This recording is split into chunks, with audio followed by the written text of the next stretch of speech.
Allez, on va passer tout de suite au témoin du jour. Notre témoin du jour, c'est Tiffaine Auzière. Je vous l'ai dit, elle vient nous voir pour un roman qui s'appelle Assise aux éditions Stock. On est très heureux de la recevoir, Tiffaine Auzière. On est plus content de recevoir Tiffaine Auzière que d'avoir des nouvelles d'Anne Hidalgo. Merci. Merci Tiffaine Auzière d'être avec nous. Ravi. Ça nous fait très plaisir de vous voir. Merci. Aussi. Alors, tout va bien se passer, vous inquiétez pas. Il n'y a que des gens gentils ici. Même moi. Voilà ou pas. On pourrait croire. Vous êtes content vous connaissez Bernard Montiel? Très bien. Voilà. Je suis ravie d'être à côté de lui. Parce qu'il était tout content d'être à côté de vous. On a l'impression qu'il a été à côté de vous en TP de chimie, qu'il allait être heureux d'être à côté de vous. Vous voyez, il en faut peu pour être heureux. Ben, vous savez, c'est notre balou à nous.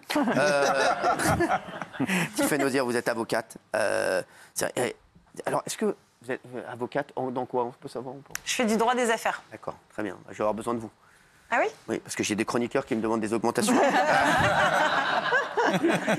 J'hésiterai pas à leur laisser ma carte. Oui, très bien. Non, mais laissez-les-moi à moi. Je préfère avoir une bonne avocate.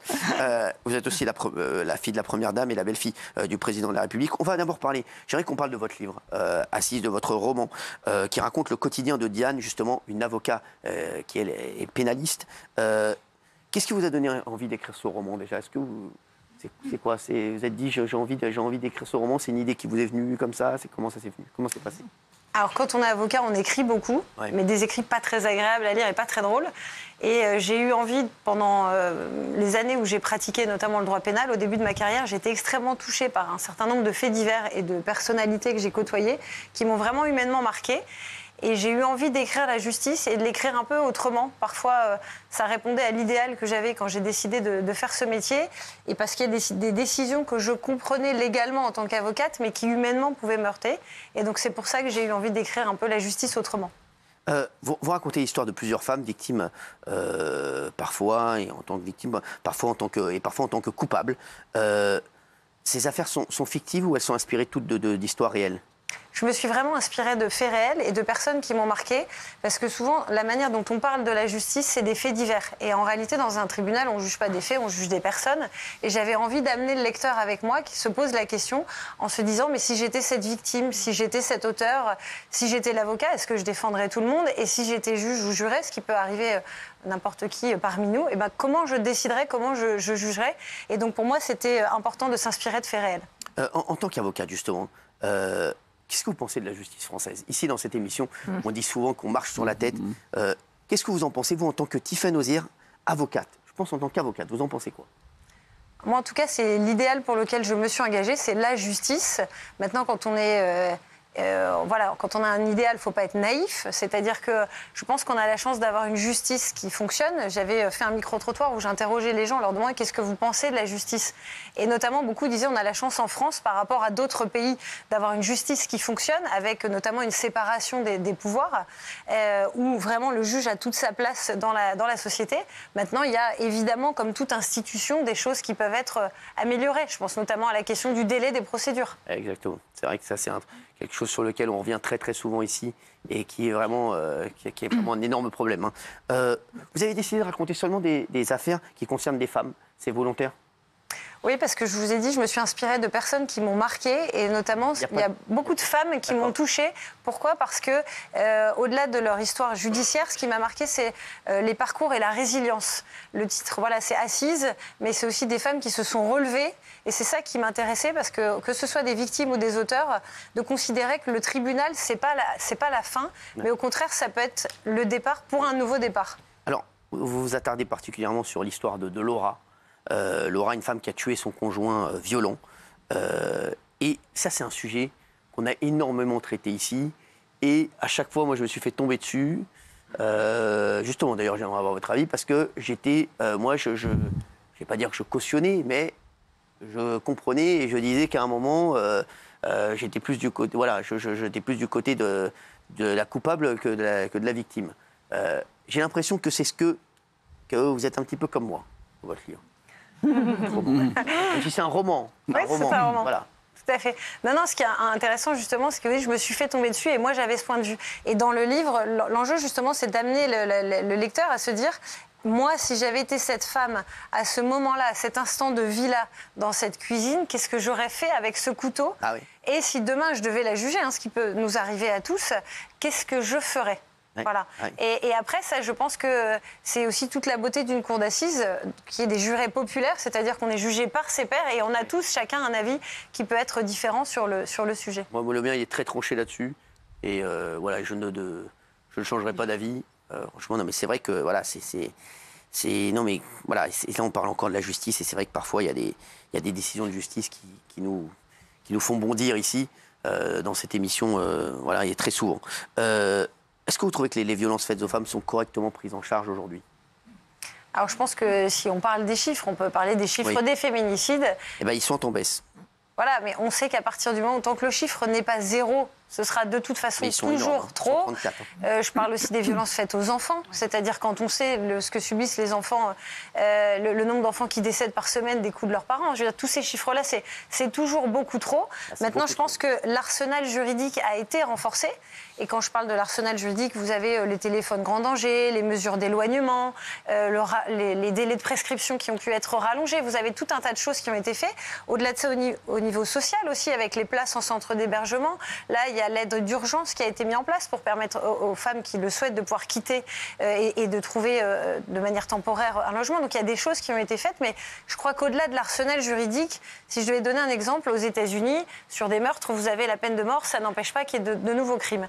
Et je pense qu'on peut renforcer l'arsenal juridique, ça a été fait, ça continue de se faire, mais il y a un sujet au-delà de ça qui est éducationnel sur le rapport qu'on a tous à la violence et le rapport aussi, et l'éducation dans le rapport des hommes vis-à-vis des femmes.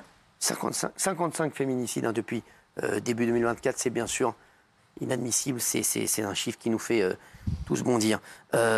Tiffany Osier, est-ce que vous êtes la fille de Brigitte Macron, est-ce que votre vie a complètement changé depuis 2017? Est-ce que votre vie, c'est plus la même? Est-ce que vous êtes... ou est-ce que vous j'ai l'impression, à chaque fois que je vous vois, en télévision, quand je vous vois, j'ai l'impression que ça glisse sur vous, vous êtes complètement imperméable à tout ça, que vous faites votre vie, que vous vous en fichez totalement de ce que peuvent dire les gens. C'est ce que j'ai comme impression. J'ai pas l'impression du tout que ça ait changé votre vie. L'analyse me paraît assez juste, effectivement, Cyril. Après, je crois que j'ai peut-être une chance, c'est que quand l'élection se passe en 2017, j'ai déjà terminé mes études, j'ai créé mon cabinet, j'ai une famille derrière moi. Donc je pense que tout ça, c'est des garde-fous pour continuer à vivre de la même manière que je le faisais avant, finalement. Moi, je vais vous raconter une anecdote, moi, qui est sur Emmanuel Macron. Une anecdote que je n'ai jamais racontée. Je crois que je n'ai jamais raconté celle-ci.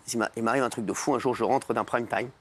Je rentrais, c'est à l'époque où on faisait des prime time, on avait énormément d'argent. Et je rentre d'un prime time et j'ai un SMS d'un monsieur qui me dit, voilà, on a un ami en commun qui m'a donné votre numéro, je suis Emmanuel Macron, etc. Je suis aux finances. Bon, je savais qui c'était quand même, je n'étais pas quand même un abruti total. Et il me dit, voilà, là, ça y est, là, je vais me présenter aux élections, j'ai envie, je veux être président de la République. Et moi, je me rappelle, je lui avais répondu, on était en 2015, je crois, ou 2016. Et je lui dis, donc c'est quoi? C'est pour 2024 2022. Je dis, c'est pour 2022. Il me dit, non, c'est pour 2017. Je dis, ah bah, vous avez de l'espoir. Je vais réussir. Si, je vais y arriver en 2017. Et donc, je dis, ah bah écoutez, bah, franchement, déjà, c'est fort de dire que vous allez y arriver. Voilà. Et c'est vrai qu'il m'avait dit déjà, il m'avait dit qu'il y croyait déjà pour 2000. Alors, en termes de notoriété et tout, c'était un truc de fou. Ça veut dire que il a été pas, voilà, vitesse. et c'est un truc de fou. Donc c'est vrai qu'en 2017, c'est pour ça que je vous raconte cette histoire parce que c'est vrai que c'est arrivé très soudainement. C'est-à-dire qu'il n'y a pas eu, voilà, c'est-à-dire que 2017, ça s'est joué en 6 mois. Ça a été vraiment en 6 mois, on a vu le déferlement. Mais c'est vrai qu'avant, même moi, je vous dis, à un moment, j'ai dit non, mais j'ai failli lui dire réoriente 3 vers autre chose. Voilà, j'aime beaucoup, mais voilà. Il était inconnu. Non, mais c'est vrai que c'est fou. Donc c'est vrai que ça a été très soudain, en fait. C'est pas comme. Il y a des la carrière des carrières Macron, elle a été fulgurante. Non, mais c'est vrai. Ah bah oui. C'est-à-dire qu'il y a des, voilà, il y a des, et donc vous, c'est du jour au lendemain comme ça, vous avez continué votre vie tranquille. Oui, et puis après, je crois, le jour où il nous a parlé de ses projets, de son choix, il a eu la délicatesse de demander aux membres de la famille ce qu'ils en pensaient, parce qu'il avait conscience que ça pouvait être un bouleversement. Et je me rappelle avoir eu une discussion avec ma sœur qui m'avait dit « Tu crois que ça va le faire ?» Et j'ai dit « J'ai aucun doute ». Ah oui, c'est vrai. Ah, vous aussi. Ouais. Ah, vous auriez dû m'envoyer un SMS. Je vous aurais dit, non, mais c'est vrai que c'est un truc de fou parce que aujourd'hui, les gens, est-ce que vous mettre dans votre travail, il est-ce qu'ils vous voient comme une avocate, voilà, ou est-ce qu'il y a des gens qui vous parlent de votre maman, de votre père, ou pas du tout? Alors ça dépend dans quel cadre. Après, je pense qu'on a tous fait l'expérience à un moment ou un autre dans sa vie d'être le mari, la femme, le frère, la sœur de quelqu'un. Donc moi, je le prends plutôt avec humour.